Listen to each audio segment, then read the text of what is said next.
We have amongst us Mr. Thoriq Ibrahim, Honorable Minister of Environment and Energy. May I please invite Mr. Ibrahim to address the GM's forum? Please, Mr. Ibrahim.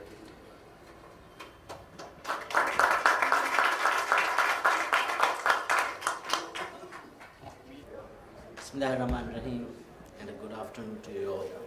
First of all, let me take the opportunity to express my deep appreciation to the organizers for the invitation to address in this forum. A gathering such as this, with representations from the leading and key stakeholders from the tourism industry, is indeed a unique opportunity. I am confident that Hotelier Maldives GM Forum will provide an important platform to network and discuss challenges and enhance our collaborative efforts towards developing the tourism industry in the country. Since the introduction of tourism in the Maldives in the early 1970s, the Maldivian economy has rapidly transformed itself to largely dependent on this sector. The sector now accounts for a significant component of our GDP when counting both direct and indirect contributions.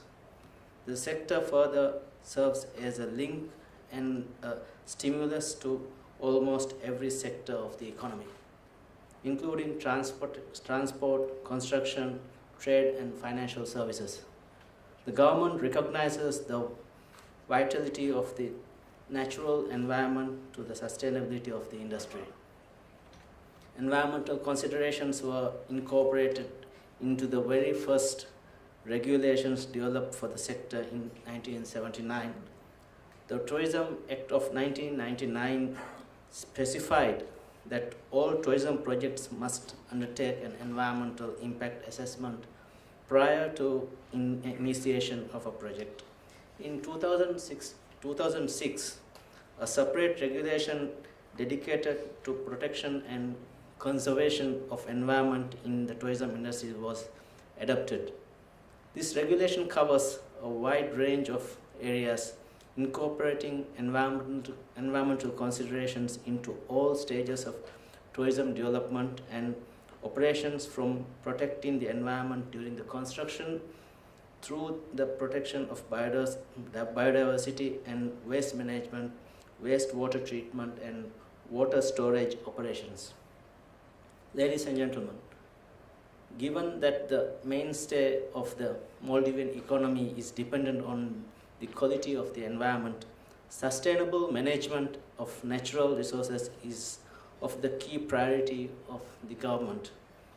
This requires taking a holistic approach that incorporates economic and social needs, as well as protecting and preserving our natural environment. Biosphere Reserve model provides such an opportunity. In 2012, when we designated Ba Atoll as a UNESCO Biosphere Reserve, we were looking at how this model can be replicated and scaled up across the country. Based on the experiences from Ba Atoll Biosphere Reserve, we are working towards designating the entire Maldives as a biosphere reserve soon. The biosphere reserve concept indeed resonates with the sustainable development agenda of the country.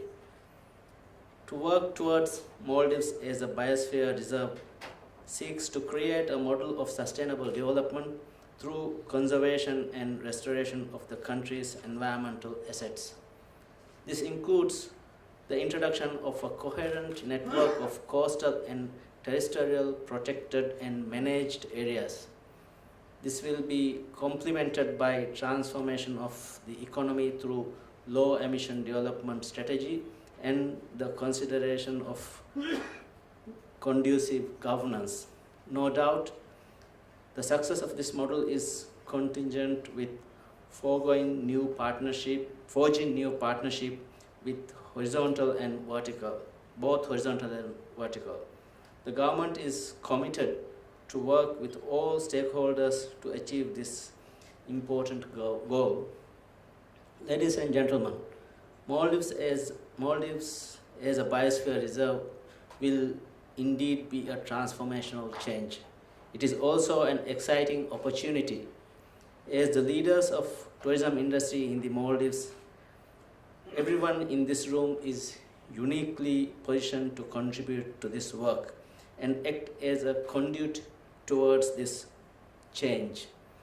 The house reef and associated ecosystems at resorts are areas with exemplary management. These can easily feed into Maldives Biosphere Reserve. Already 30 resorts have pledged to be part of Maldives as a biosphere reserve. Many others have already taken the initiative by themselves and are collaborating with my ministry and the Ministry of Tourism towards this regard. To date, we have completed surveys of 9 resorts and 8 marine protected areas. Clearly, we have made a lot of progress. However, there is still more work to be done. I urge all the resorts to become part of this process and take ownership on protecting the natural environment on which the entire industry is dependent on. Ladies and gentlemen, one of His Excellency President Abdul Gayoom's key pledges is to embark on an ambitious agenda to transform the economy of Maldives, to ensure a more resilient and prosperous future for the Maldivian people.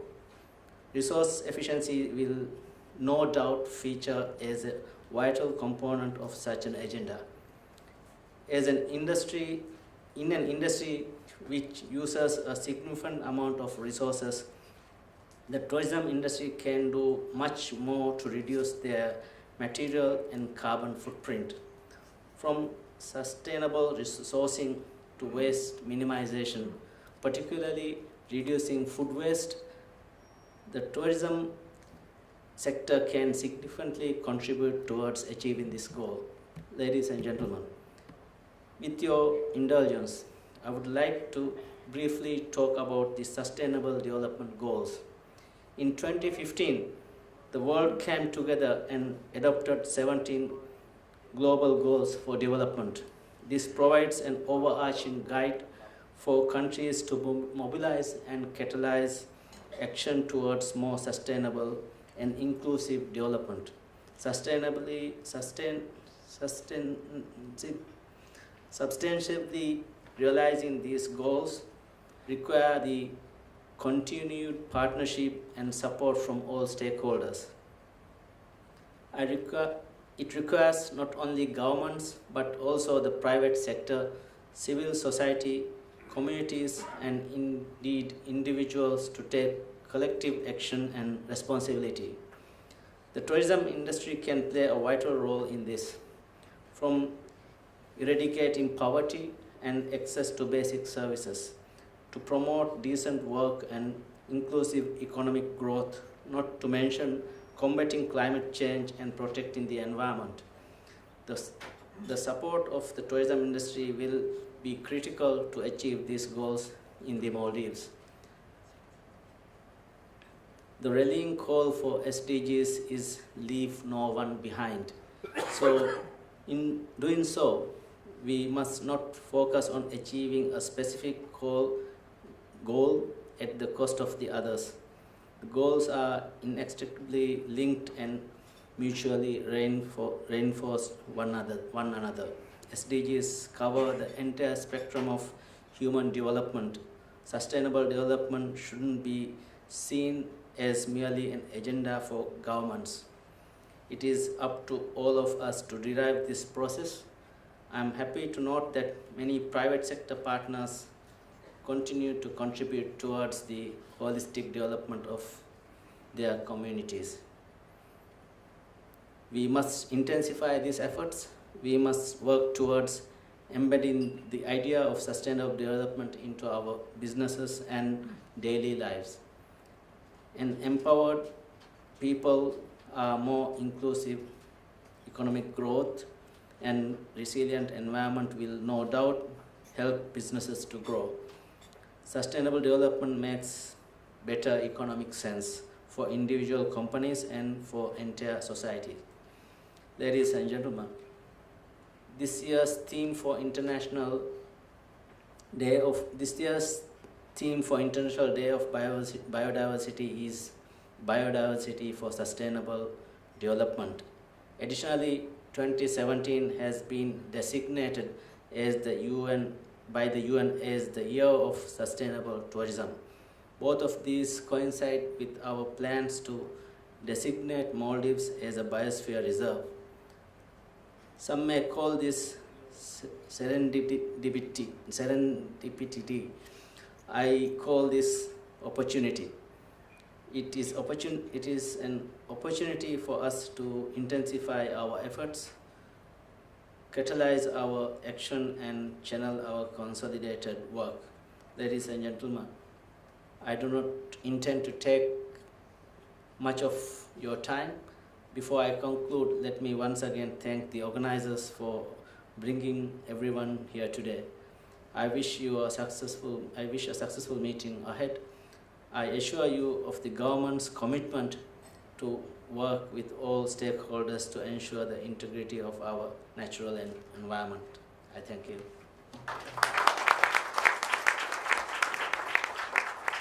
We have some questions.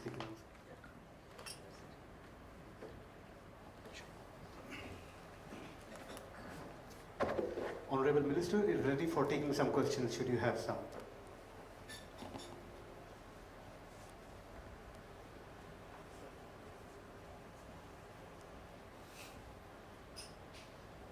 Yes, Ms. Nemi. President, this is the issue that has been coming to me and my colleagues over a long period. That is the question of, I think I have also told you, mentioned to you many times, the question of stopping this pollution from Thoriq, which is an eyesore to the industry and to every guest who comes to Maldives. I believe that now the government has started collecting green tax, which we expect to be used for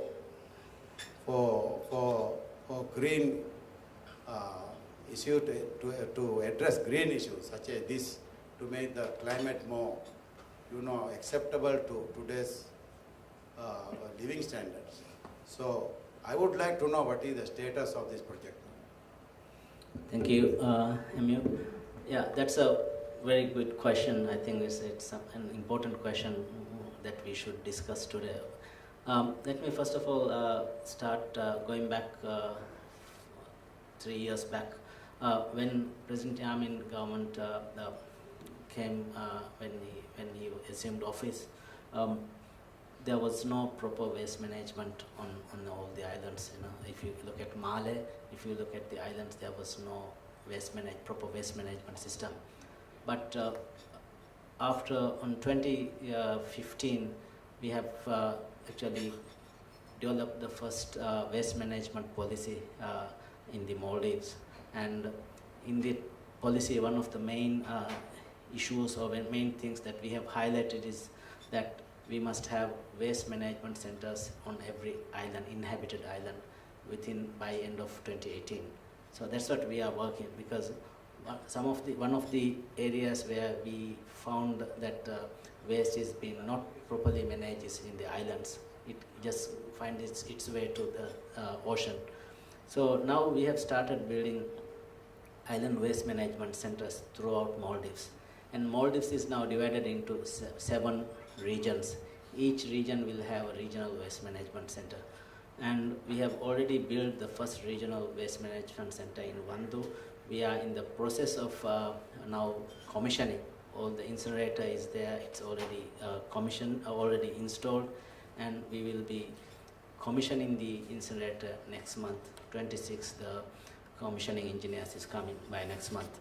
That's a 40 ton per day incinerator with the proper landfill, and all the resorts that is north of Malé atoll, when it is commissioned, they can take their waste to the waste management center, regional waste management center in Vandu, where they will be incinerated properly.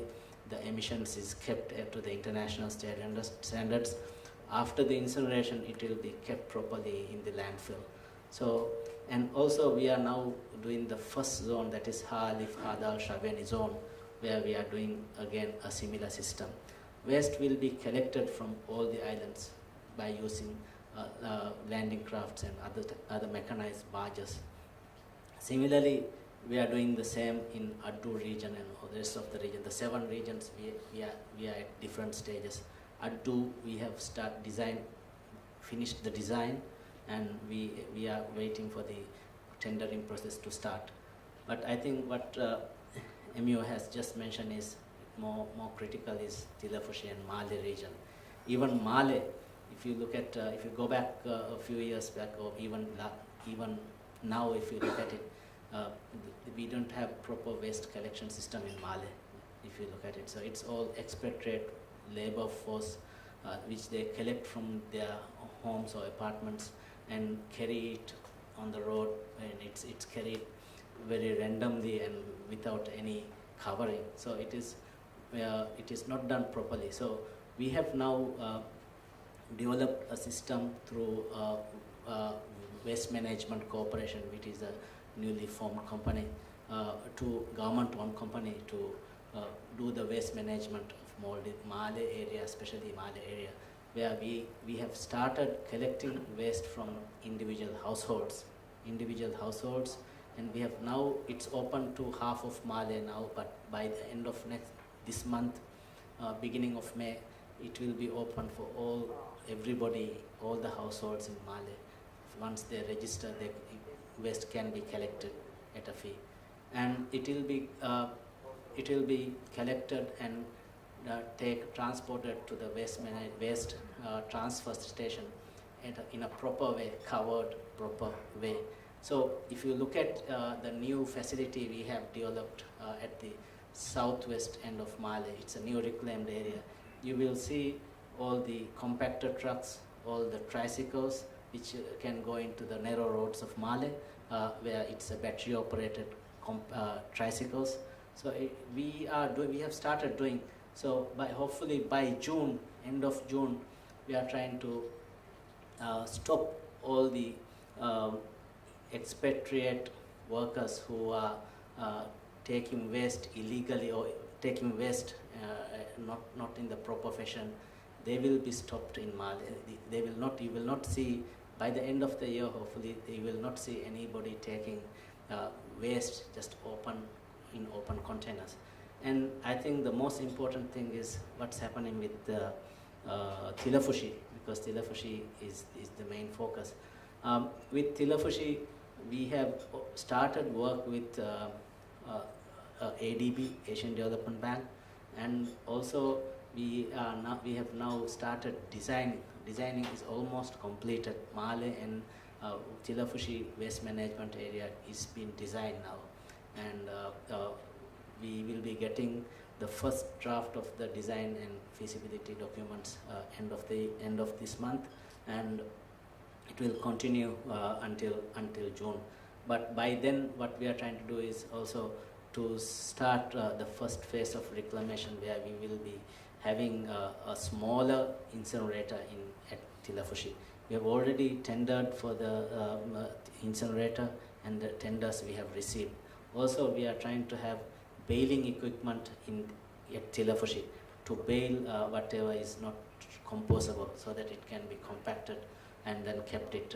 So this work we are doing, and also working with ADB and other financing partners, ADB, IDB, and European Investment Bank. They were here with us talking, because the whole project cost about $120 million.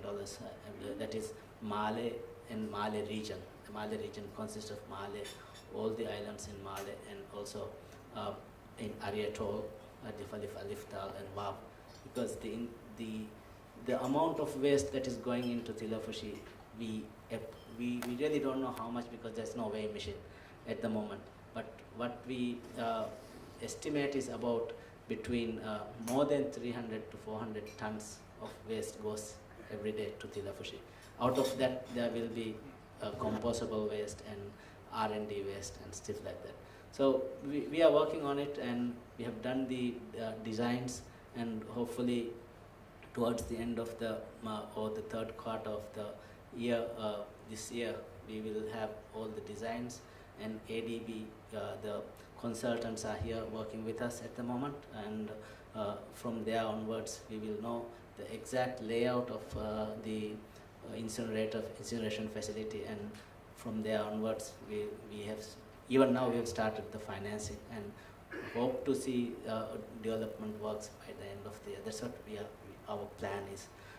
It's a very difficult work because things was not very well laid out all this time, and it was not properly thought of all this time. So, but we have the courage, and we have the we are working with the industry, especially the waste management professionals on this area. I think I have answered your question, sir. Thank you, Mr. Minister. That I think we are now pretty much enlightened of what is research being taken by the ministry and for this, and we hope that we'll find a good solution to all this problem. And one more thing is that we are now, government has, the president has already approved to start on a campaign where we reduce plastics, because ocean plastics is something that actually ruins our environment, our marine resources. So especially the plastics, microplastics that floats in the sea is something that is actually destroying our environment. So we are working with a lot of agencies to start a big campaign on microplastics, and it's the order of the day on the environmental arena, and we are working with the bottle PET bottle users, and also the plastic bags, how we can reduce the bags, and also the PET bottle manufacturers, how it can be reduced. Especially some of the bottle users, or like some of the water producers, they use wrapping on the containers with plastics, and some use paper bags or paper boxes. So we are trying to work with them to start actually changing from plastic wrapping to paper wrapping, so that at least that also can be eliminated. And now we have started seeing people collecting bottles, plastic bottles, and there is and it's been exported out of the country, and there is awareness on this, how that can be done. So I think a lot of awareness and is going on. We still need awareness, and we still need your assistance on this as well. Thank you. Firstly, Minister, thank you very much for this informative informations. My question is in regard to, as you know, most of the tourists come to Maldives because of the beauty that we offer, the beaches, the turquoise waters. I mean, we're having a global phenomenon right now, the coral bleaching. Recently, we heard a lot of bad press in Great Barrier Reef. I think Maldives is also facing something similar. We hear a lot from our dive operators and travel agents about this. Year on year, when they come, they see the difference. And I think this is leading towards a catastrophe. So what does the government, what are the solutions that the government have in this, in regard to coral bleaching? Coral bleaching is a natural phenomenon. I mean, it's a worldwide phenomenon, and it's climate change, and this is what's happening. But there are certain things that we can do to minimize the effect of climate change, coral bleaching. If you look at the impact that, or the coral bleaching that happened in 10 years back, late 90s or 2000, early 2000, about more than 80% of the coral was bleached at that time.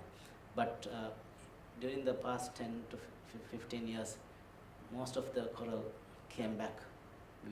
Actually, what I'm trying to say is our oceans, the way the uh, the way Maldives is formed, we have quite the currents are very different, the ocean currents. So the resistance to any of this coral bleaching is very high, and it has come back, you know. And one of the things that we think is because we have a very rigid process of when you start building anything on the reef. First thing is you start doing an EIA, environmental impact assessment, where you look into and check what are the impacts of to the coral and to the islands.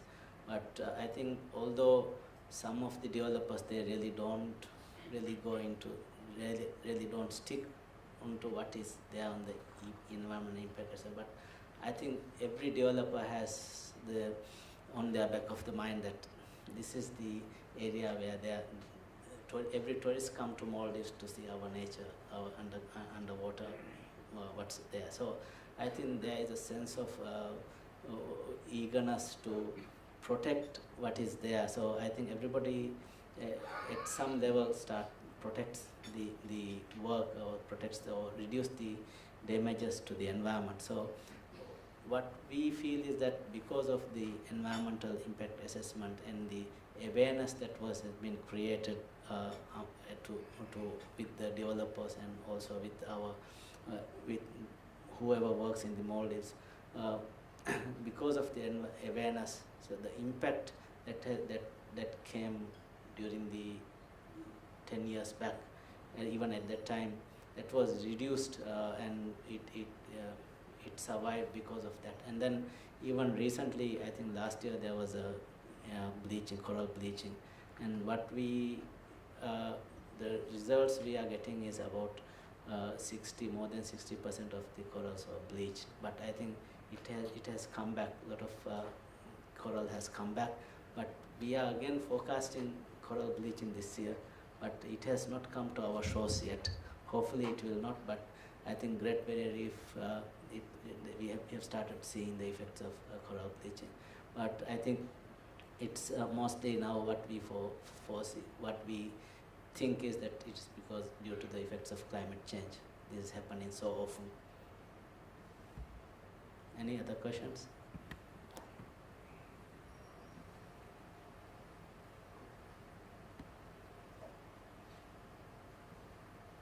Thank you, sir.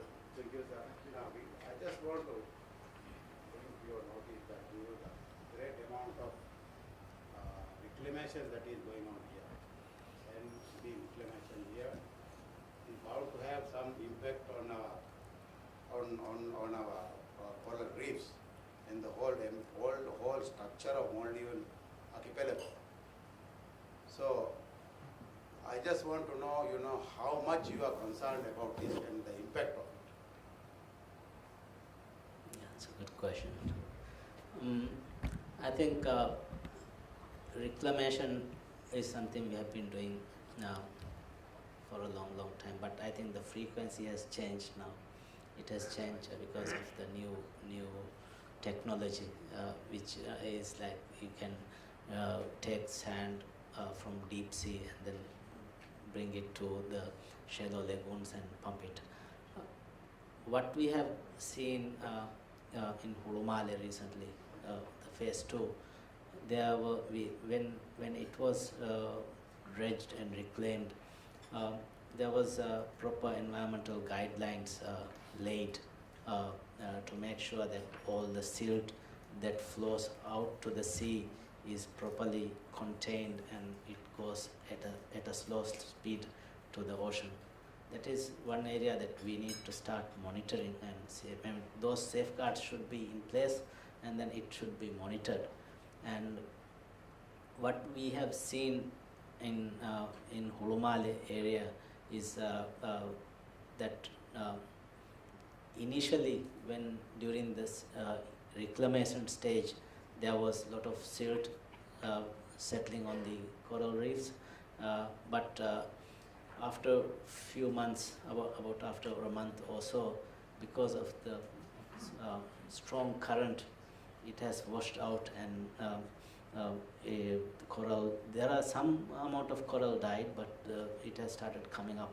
But if you don't do proper bund walls, proper containing the area of reclamation, then the effect will be different. So I think most importantly what we need to do is to make sure that during the reclamation stage or before the reclamation stage, that the safeguards are in place, and there is a mechanism to monitor, and if the contractor is doing work against this safeguard, the monitoring should be able to detect and stop the work immediately. That's what we did in Hurumale. But I think now in the other sectors, I'm sure the safeguards are there. It should be monitored well, and if it can be done that way, I think the impact will be minimized. But the good thing is our currents are very high, so it washes away the settlements. I think there are a lot of tourist resorts managers who are here from this region, and if you can actually reconfirm this with your divers, especially in Banana Reef, what is happening there, what has happened there, then it will tell you the story. If they say it's all gone, it's all dead, then it's a different story. But then if it is coming up, then so I think we are also trying to see what are the effects of reclamation. But some of the areas what we have seen, it has come back. But these are new things that we are doing. We need to really monitor very closely. And yeah.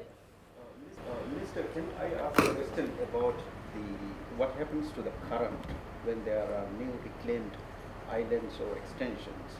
Because from what we hear from people by observation, they say when there are new changes to the land mass, the flow of current changes. As a result, there are erosions which do not happen before. So any details on this, please? Definitely, when you have new structures built, there will be the current patterns changes. It's the same when you build water villas. It's the same when you build water villas. In some areas there will be erosion, some areas there will be growth. But when you do a bigger reclamation, larger mass reclamation, there will be different effects. So this needs to be studied, and mostly now, like I'm not sure what are the changes Kurumba has after the reclamation of Hurumale. There will be some of the changes but definitely there is going to be changes which we need to adapt for that change. So adaptation is something that is the key word for adaptation. Yes, please. In those reclamation, if it affects one island, will the government take responsibility of the effect? Or some part of the responsibility? Good question. Yeah. No, I think the tourism ministry should give you the reply for that. If it is the tourism the tourism ministry is not changing the current. No, if it is related to tourism industry. Yeah. If your island have But what we do is because Ministry of Environment and Energy is very much focused on environmental impacts related to local islands or local, nothing to do with tourism.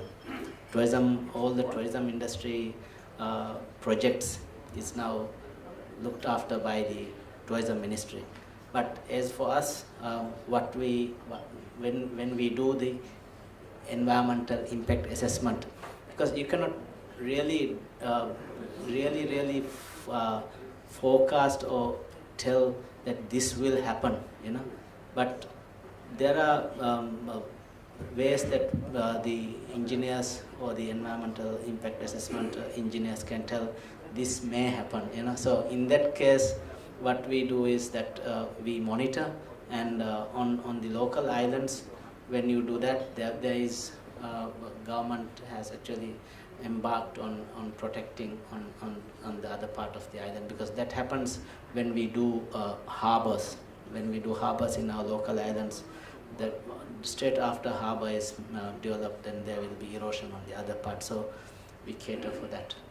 I think, Yes. I think if the environment ministry paid me for project that I thought would go wrong, I would do many projects because you keep paying me. So I think it's the responsibility of the people who do it. As soon as they know Yes. that this is a bad project, to stop the project. I don't think you can put everything on the government or the ministry and say, because people will take advantage otherwise. They will do projects just to collect money from the government. Yeah, exactly. Thank you. That's Yeah. all. Thank you. But I think overall, because when a project, before a project starts, there is consultation goes on on the area where the project is. So there will be consultations going. Yeah. I just wanted to comment on something with regard to El Nino effect. In the years that when El Nino effect takes place, we have noticed that for quite a number of months, the hala wind that we call the eastern monsoon, I mean, when it changes into the eastern monsoon, there is a period of short period, two shorter periods of time when the wind blows very strongly from the east, which we call the hala. I'm sure all Maldivians know about it. Now, the period, or this period, sort of, we have noticed, becomes very long. Something like 2 months or sometimes even 3 months. As a result, there's a lot of erosion that takes place. I have noticed this, particularly in Dunikoro. The complete, I mean, the entire length of the eastern side of the island, the total length of the beach completely gets eroded. And that is getting washed to the ends and to the other end, to the other side. What I would like to say is, has the ministry or anybody noticed, or has there been any talk or any monitoring of this case? Yeah, we have noticed that the seasons getting changed. Some of the dry seasons getting prolonged, and the dry seasons, especially the dry season, is getting longer, and the effect is drying up all the water storage on the islands. And also when the seasons change, the sand shifting gets changed. But I think especially if you're talking about a resort, I think the resort government, we don't monitor, but I think the resort there is, I think there is a yearly or every other year monitoring of how the sand movement and the rest of the things. I think there should be I think there is a mechanism to monitor from your side, but not in the government. But I think that monitoring has to be reported back to the ministries. So that's how it was earlier, but I'm sure it will be the same now as well. Right. Thank you very much. Thank you. Honorable Minister, Mr. Ibrahim.